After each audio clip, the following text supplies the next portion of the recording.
that, and with that opportunity, I'll be voting no. Thank you, Mr. President. I yield back my time, and I also suggest the absence of a quorum. Will the senator withhold his request? I will. Under the previous order, the Senate will proceed to executive session to consider the following nominations, which the clerk will report. Nominations: Federal Reserve System, Jeremy C. Stein of Massachusetts to be a member of the Board of Governors. Jerome H. Powell of Maryland to be a member of the Board of Governors. Under the previous order, there will be 90 minutes of debate in the usual forum.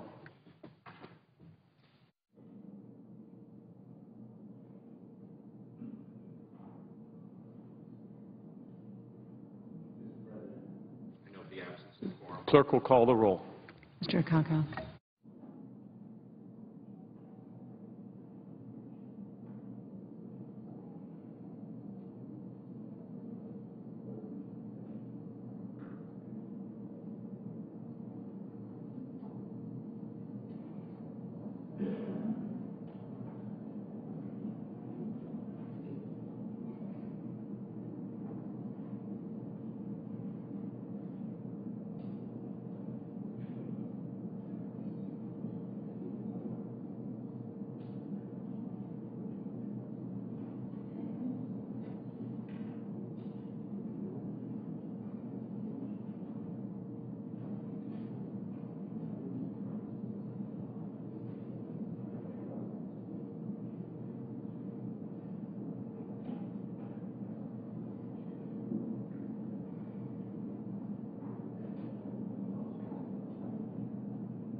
During this quorum call, a quick update. The Senate is considering two nominations to the Federal Reserve.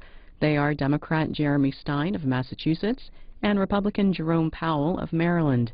Confirmation votes on the nominees are expected around noon Eastern. The Federal Reserve has not had a full board since April of 2006. Senators will then return to debate on Food and Drug Administration user fees.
Mr. President. Senator from Tennessee is recognized. I understand we may be in quorum call. That's correct. I ask the unanimous consent that that be vitiated. Without objection. Thank you, Mr. President. I want to speak for a moment today about the vote we're going to have at noon on the Federal Reserve board members that are being nominated. I have met both of these individuals, and I plan to vote for them today at noon.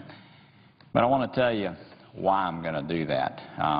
I am very concerned about the overly accommodative efforts that are taking place right now at the Federal Reserve. I think these low interest rates over long periods of time will create inflation in our country.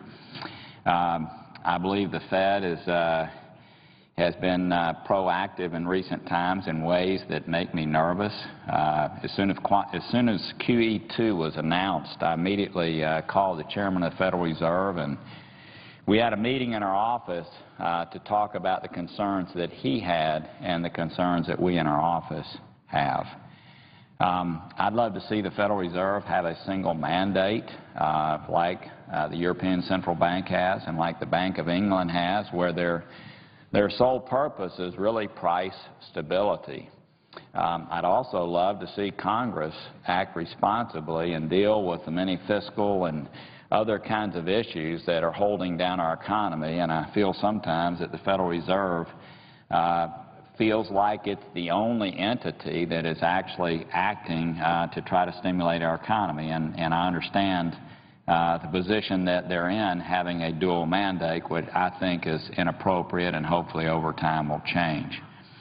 These two nominees are candidly do not represent the kind of more hawkish position that I would like to see the Federal Reserve take, where they're concerned about price stability over the long haul.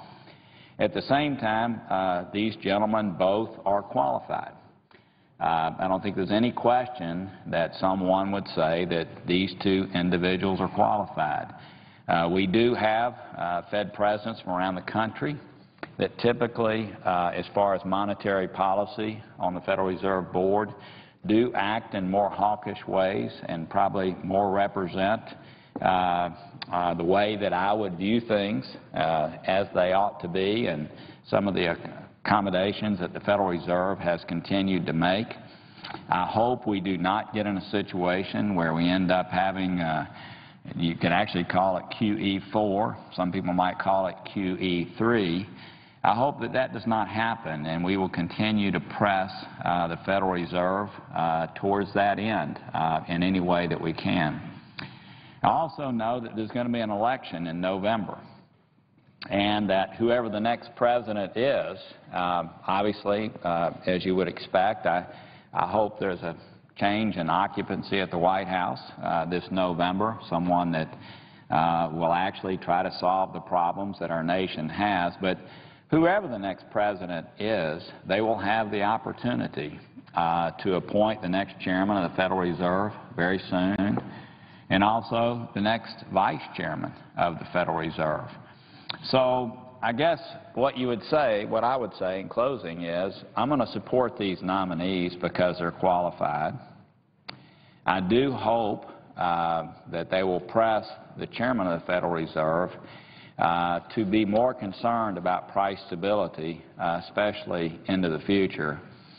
But I do not want to vote no today, because I think it sets a precedent of saying that, look, these guys are qualified. I don't think there's any question about that. And I want the next president, which I hope, again, is someone different than we have today, I want them to have the opportunity themselves, and I want my colleagues on the other side of the aisle, that if they, in fact, if a change is to occur, and if a president has the opportunity to appoint a new Federal Reserve chairman and a new vice chairman, and he deems them qualified and this body deems them qualified, I hope we're going to have the opportunity to fill those positions. So again, I plan to vote for these nominees in an effort to continue to cause this place to focus in the way that I think it should. They're not ideal from my perspective, but they are qualified.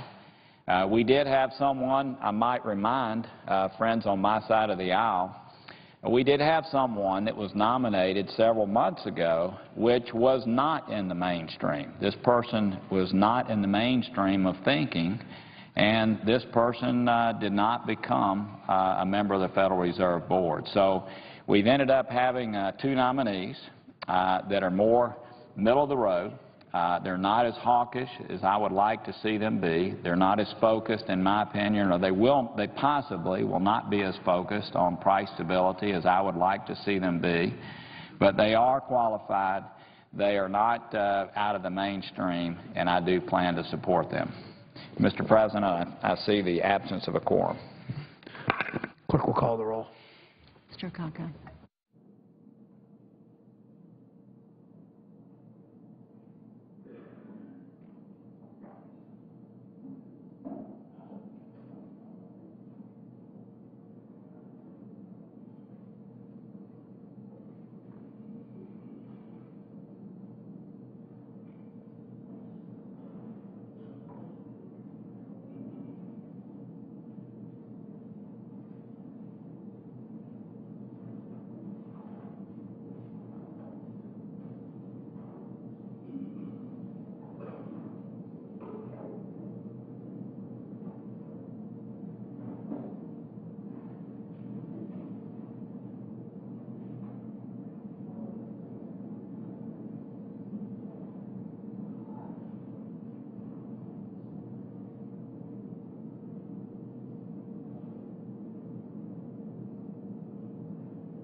Senior Senator from Tennessee is recognized. Thank you, Mr. President. I ask the quorum call be visual. Without objection, so ordered. Thanks, Mr. President.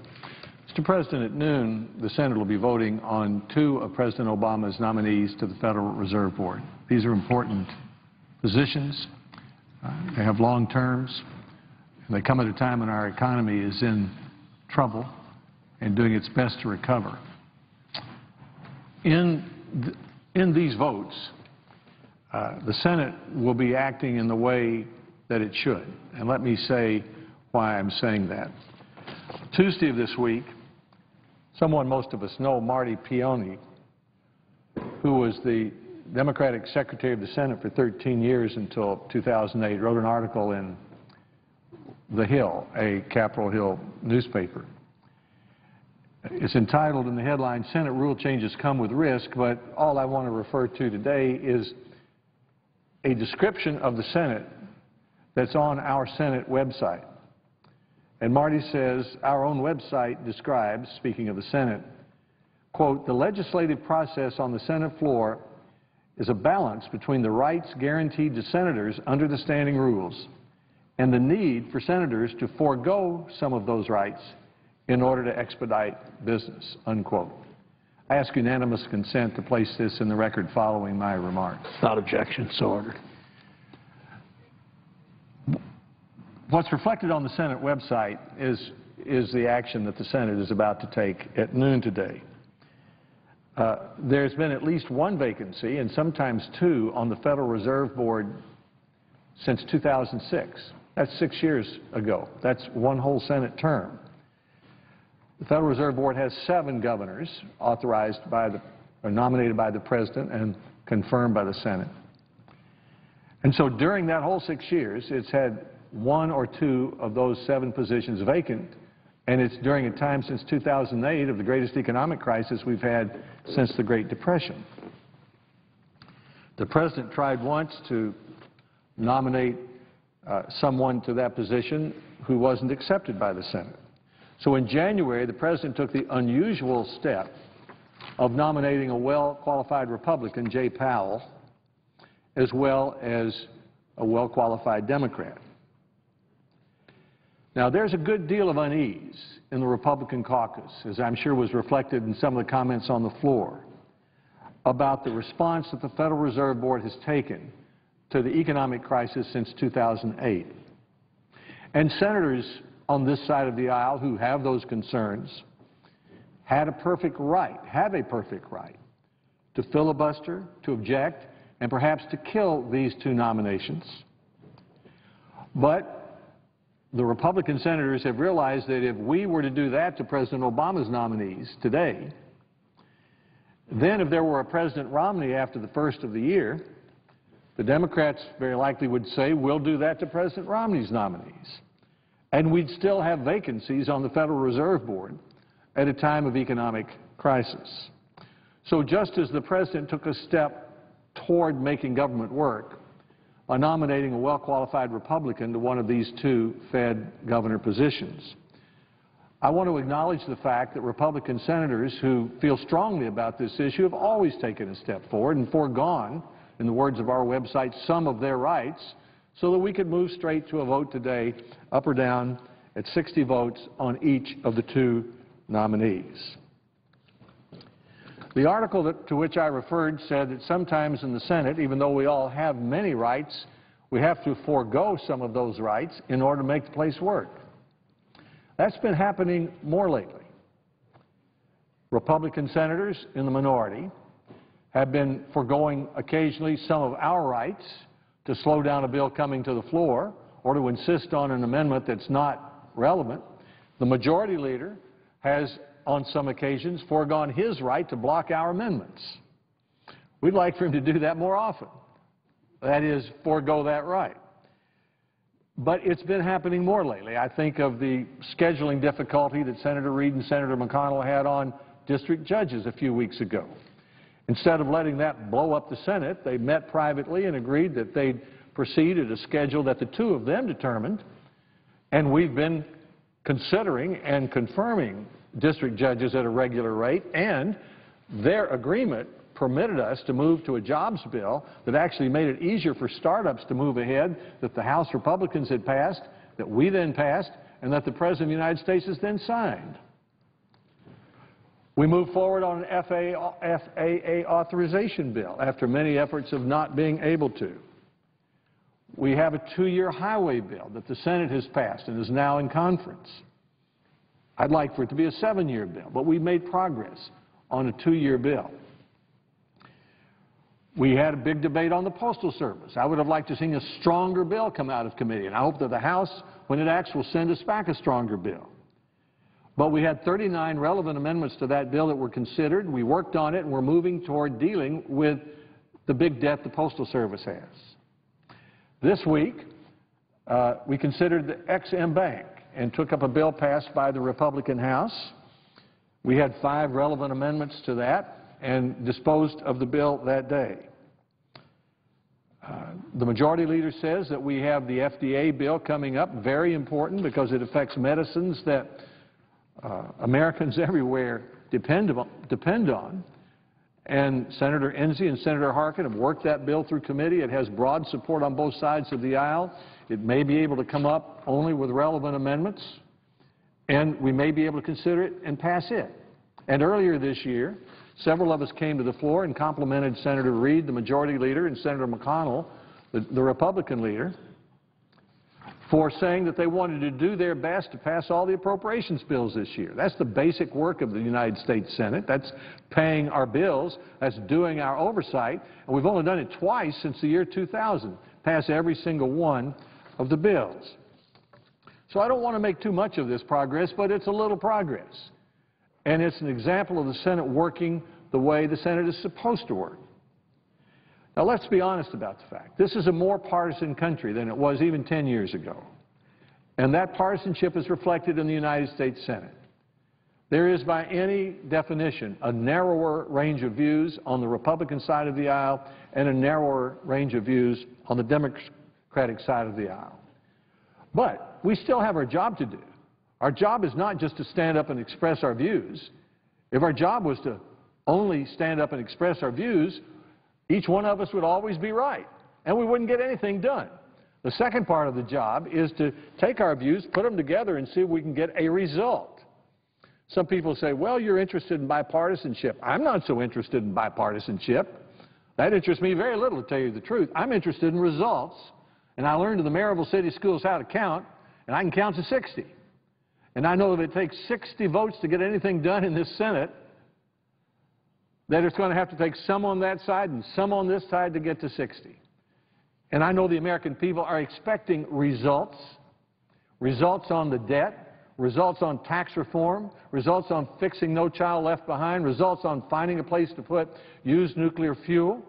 And I want to be a part of getting those results. We have too many problems to solve for us to think we've finished our job simply by announcing our positions, stating our principles, and sitting down. We need to take those principles and put them together and see whether they can mesh and get a result. You know, it's not easy to get to the United States Senate. It's very hard to get here. Most candidates campaign for a long time, and their campaigns are intense for 2 years, and they usually have terrific opposition, and people say things about them that they don't like.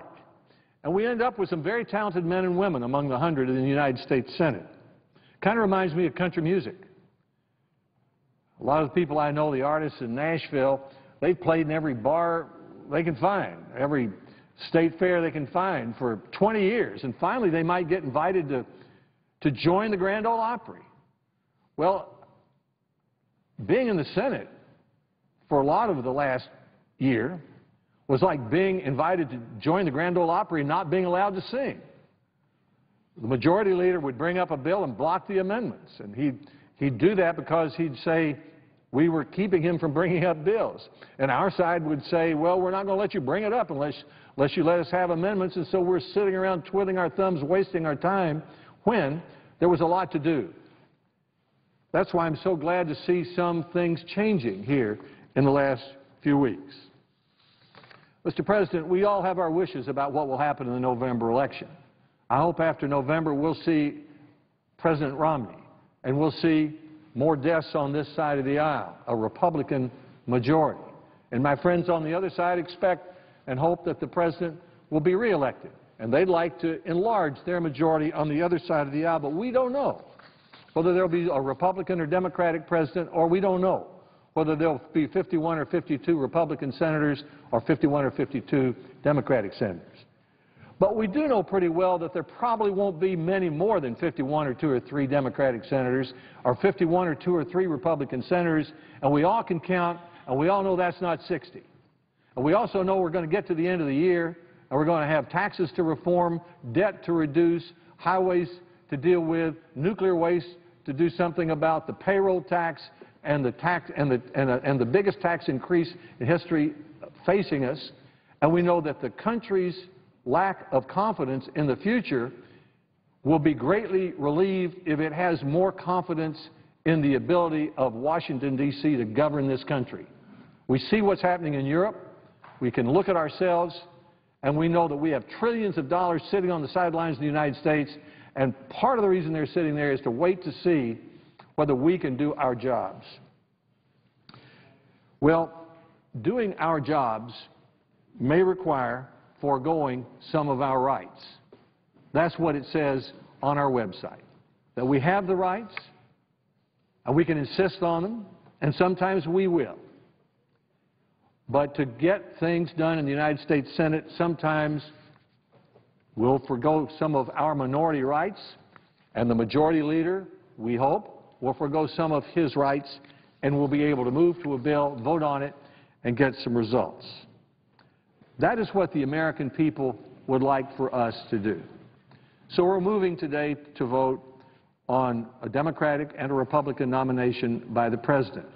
We're doing it without any obstruction by Republicans in the minority, who are very well aware and hope that there will be a President Romney after January who will have a number of Federal Reserve appointments to make, and he hopes that his nominees are entitled to the same respect that President Obama's nominees are.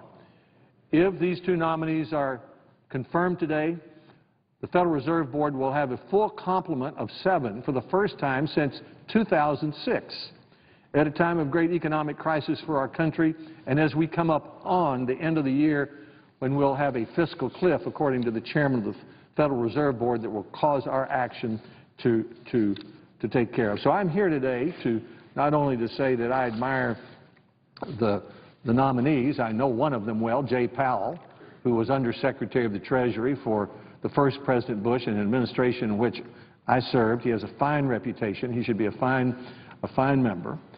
But I want to acknowledge the fact that the President chose to break the stalemate by nominating Mr. Powell, a Republican, as well as a Democrat.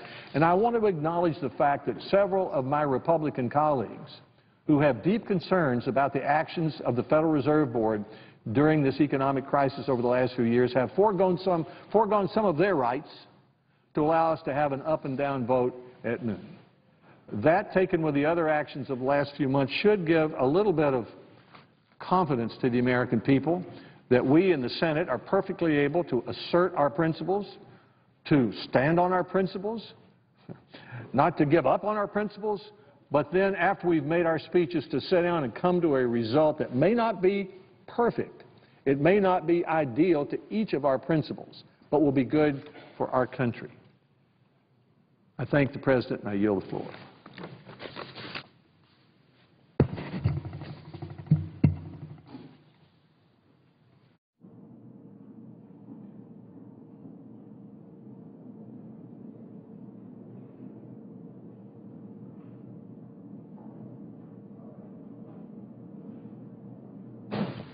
Mr. President, I notice the absence of a quorum. Clerk will call the roll. Mr. Akaka.